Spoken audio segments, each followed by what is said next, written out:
En 1867, un joven reportero prácticamente inventó la reseña de una estrella de Internet. Totalmente. Solo que en lugar de quejarse en una aplicación desde su teléfono, lo hizo a bordo del primer crucero comercial de lujo de la historia. Y con eso destrozó la reputación de Europa y de Tierra Santa para siempre a través de sus crónicas impresas. Una locura de historia. Ok, analicemos esto.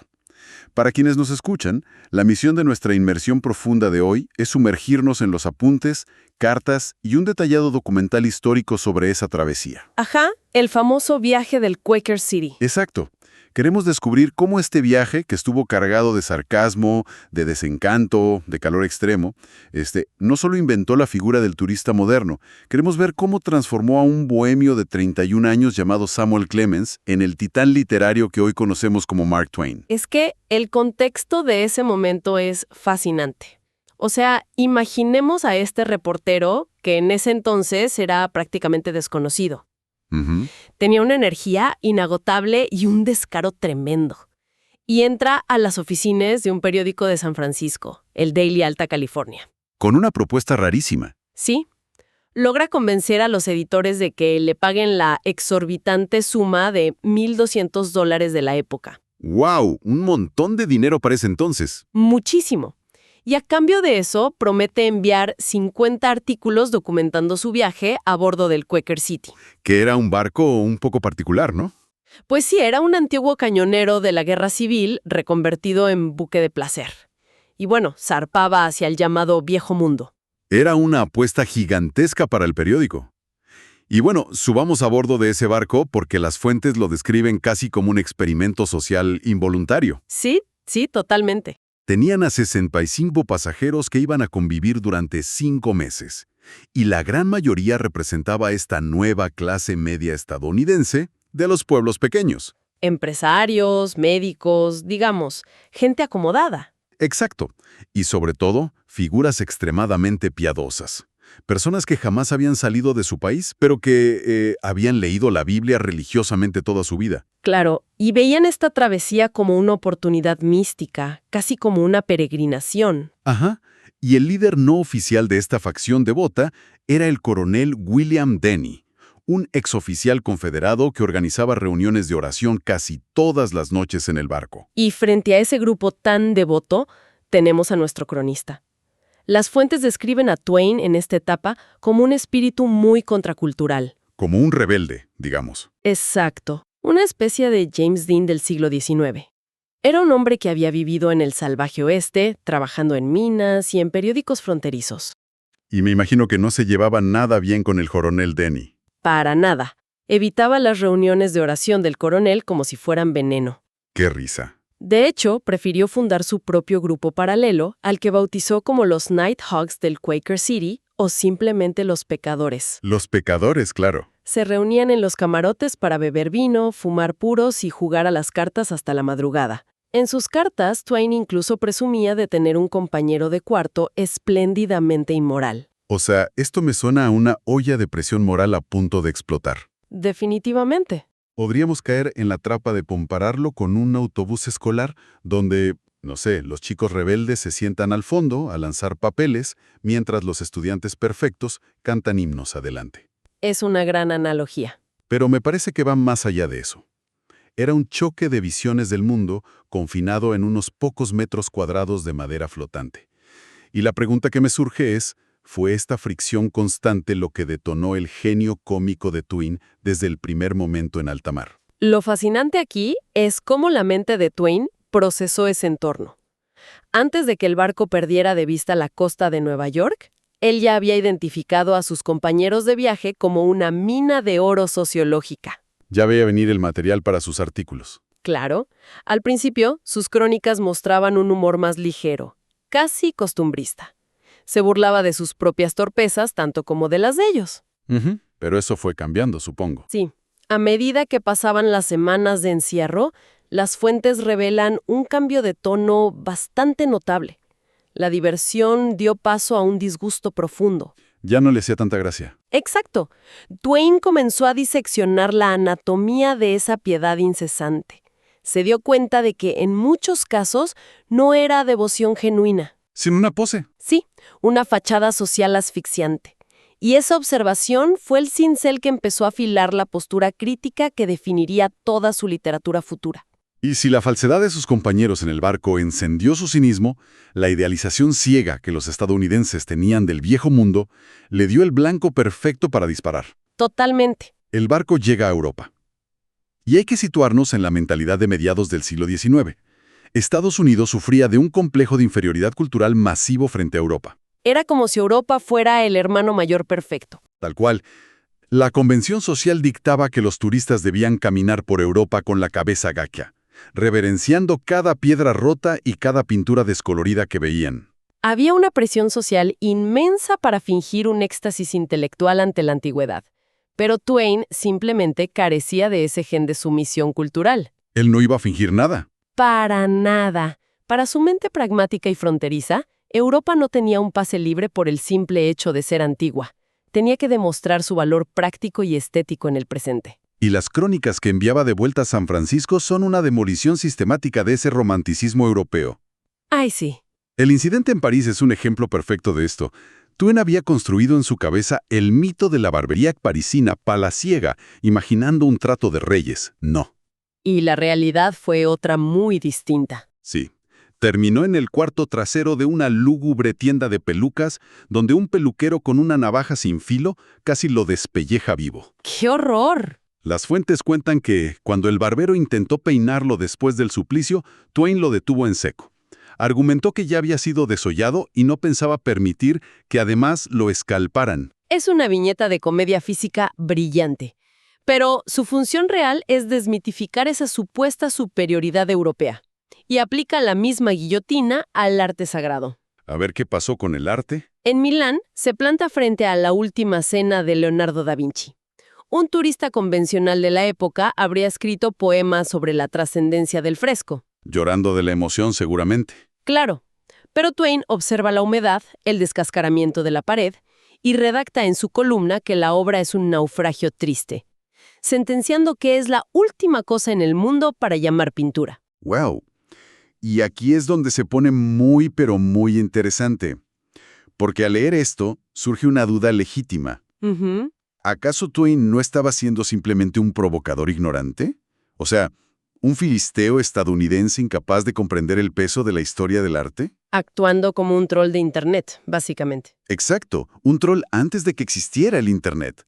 ¿O había una intención más profunda detrás de esta brutalidad verbal? Si conectamos esto con el panorama general de la literatura, nos damos cuenta de que estaba ejecutando un acto de rebelión estética fundamental. ¿En qué sentido? Twain adoptó deliberadamente la voz del hombre común.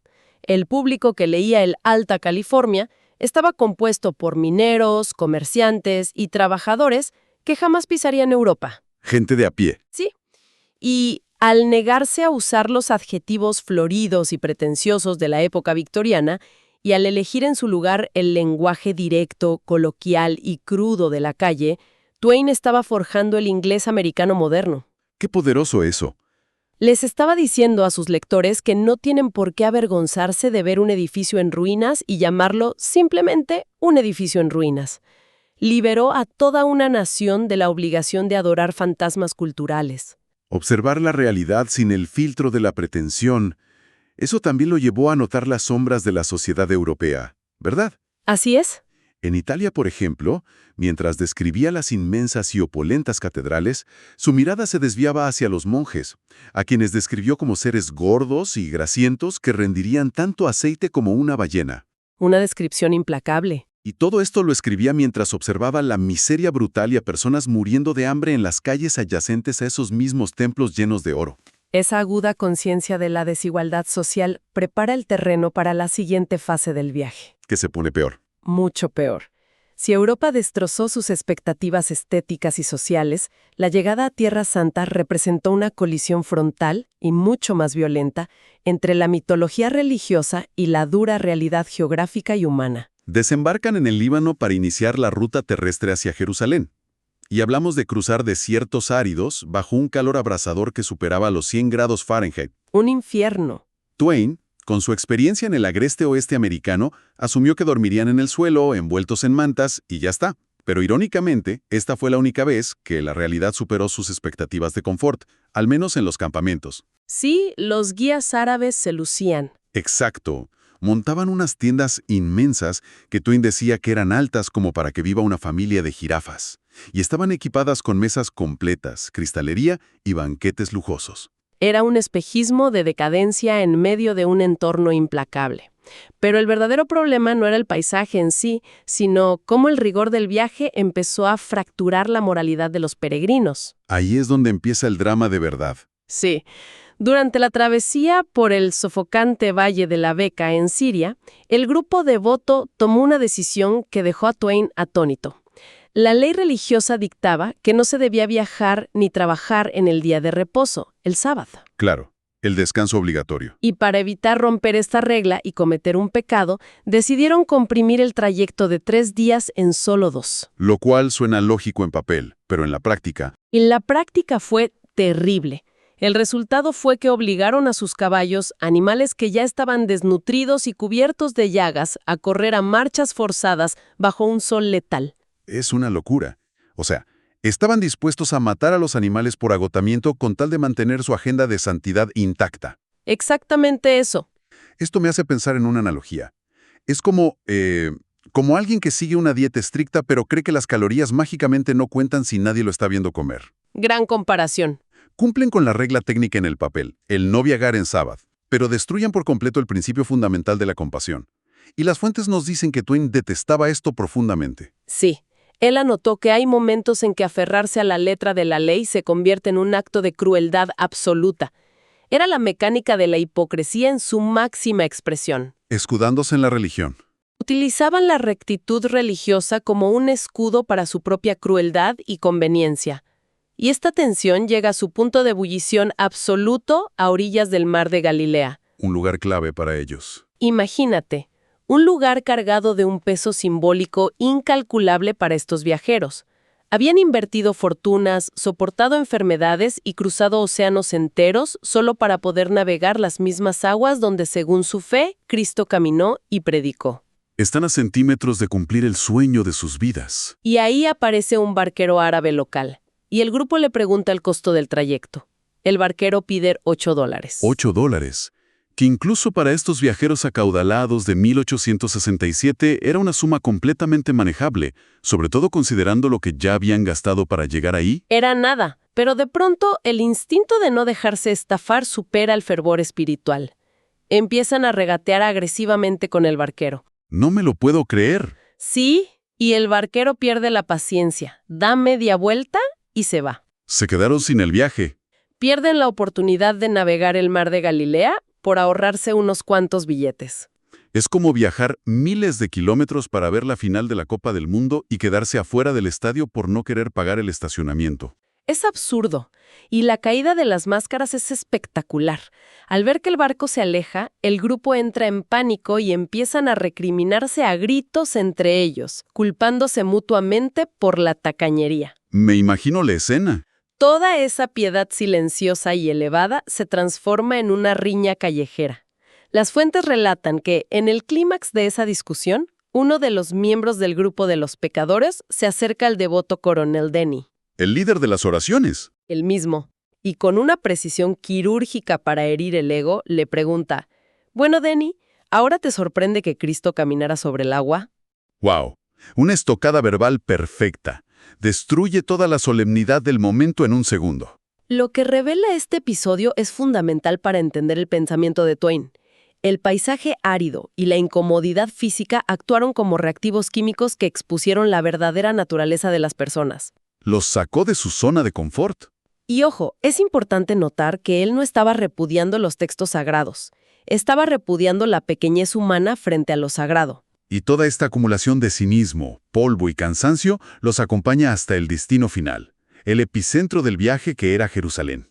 La joya de la corona. Llegan esperando visualizar coros celestiales y calles bañadas en oro divino, y lo que encuentran es una ciudad minúscula, densa, maloliente, con calles torcidas que hacían insoportable el tránsito. Una desilusión total. ¿Sí?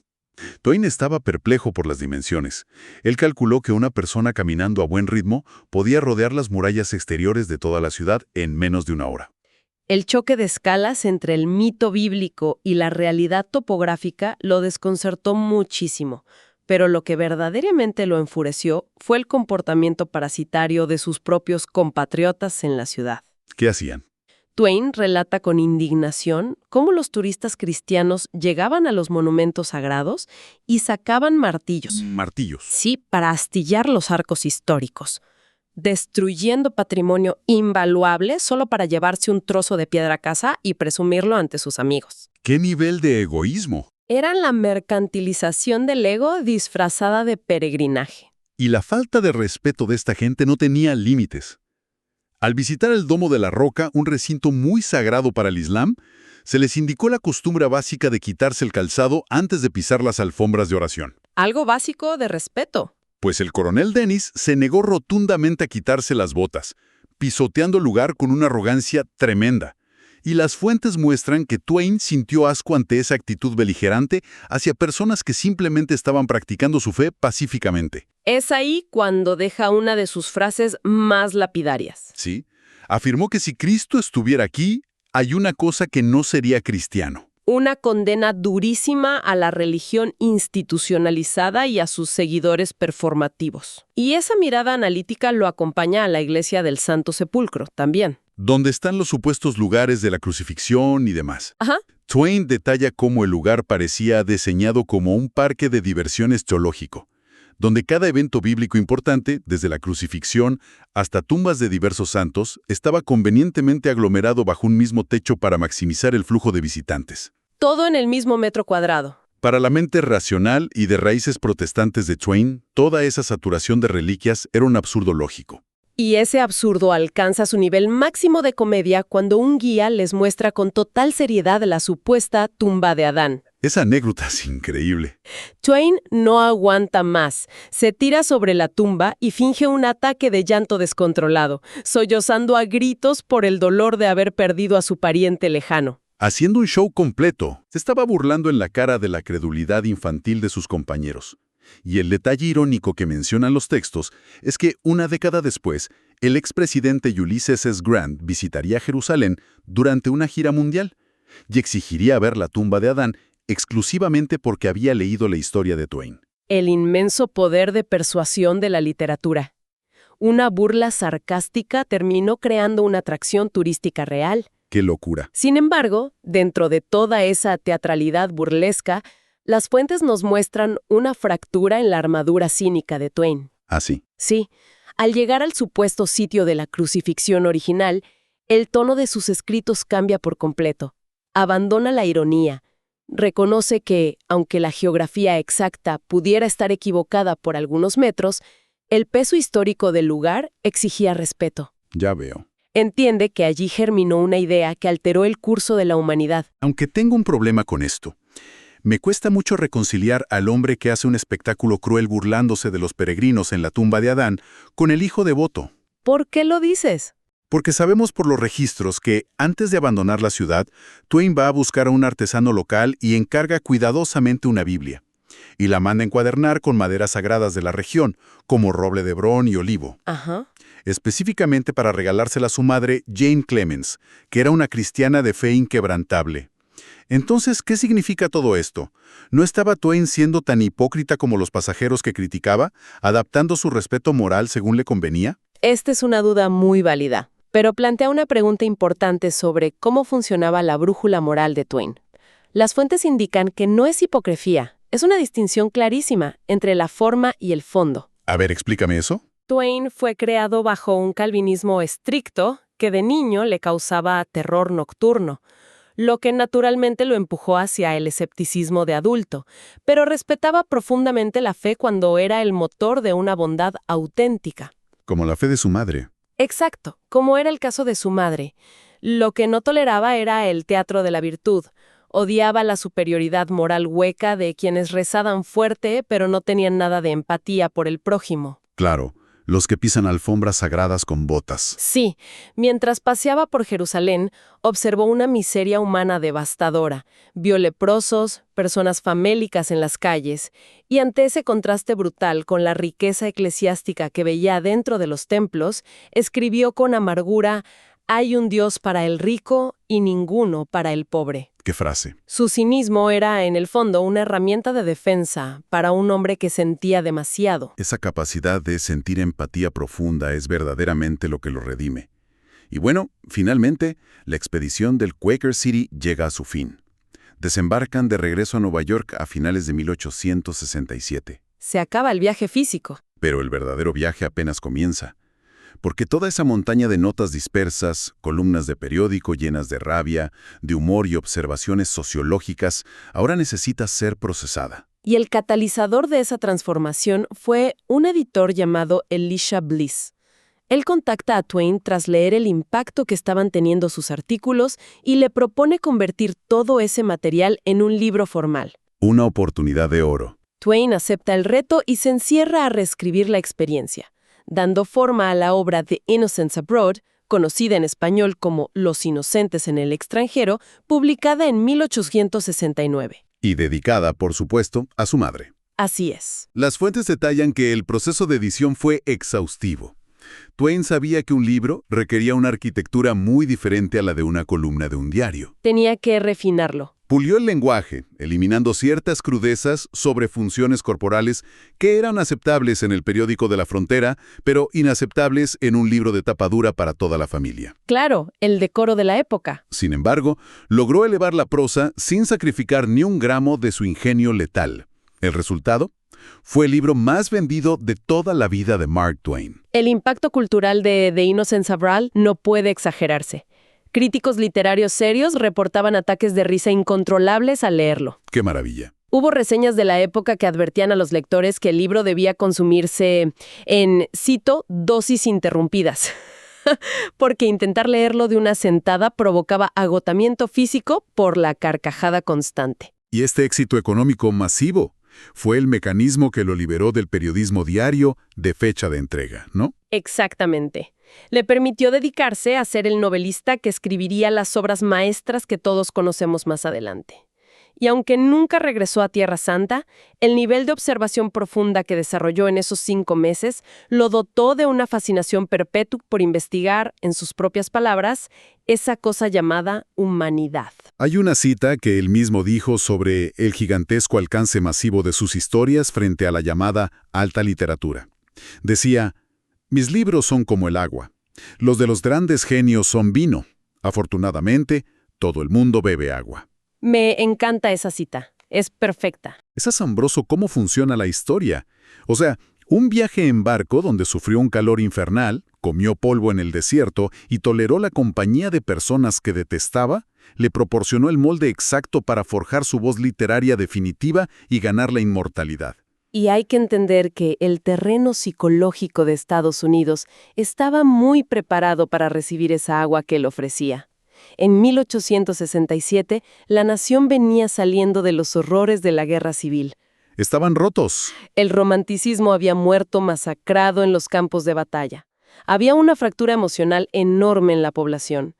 La sociedad estadounidense necesitaba desesperadamente una válvula de escape y el cinismo pragmático de Twain fue la cura. Les dio permiso para reír. Les otorgó el permiso psicológico para dejar de tomarse tan en serio el mundo, para reírse del esnovismo de las culturas antiguas, de la pompa de las instituciones y, en última instancia, para reírse de sus propios absurdos. Para recapitular el análisis de nuestras fuentes de hoy, creo que hemos visto cómo la mirada implacable de un periodista inconformista logró desmontar ladrillo a ladrillo el elitismo cultural europeo y la hipocresía performativa de la religión victoriana. Totalmente de acuerdo. Y en el proceso de esa demolición, construyó un lenguaje nuevo que definió la literatura de todo un continente.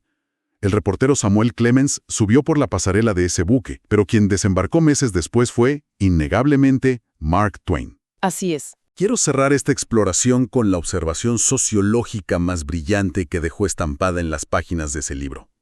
Concluyó que el lector nunca sabrá qué tan perfecto idiota puede llegar a ser en realidad hasta que viaja al extranjero. Una lección de humildad disfrazada de sarcasmo puro.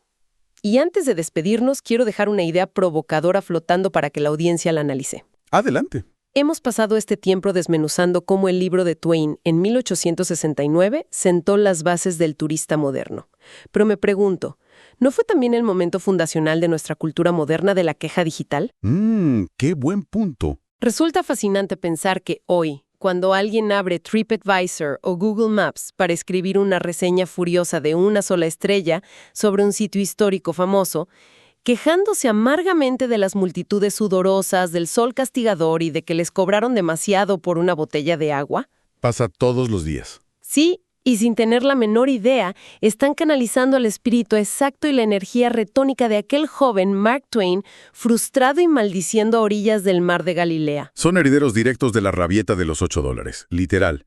Así que, la próxima vez que nuestra audiencia se cruce con una de esas fotografías de viajes perfectamente editadas, sin una sola nube y con sonrisas ensayadas frente a una catedral antigua, intenten raspar un poco la pintura de esa imagen mental. Totalmente. Recuerden que detrás del encuadre perfecto siempre hay largas filas, pies cansados y con suerte una buena dosis del humor cínico que nació a bordo del Quaker City. Agradecemos inmensamente el tiempo de quienes nos escuchan hoy. Los invitamos a seguir cuestionando las fachadas, a no conformarse con la versión oficial de las postales y a buscar siempre la historia sin filtros.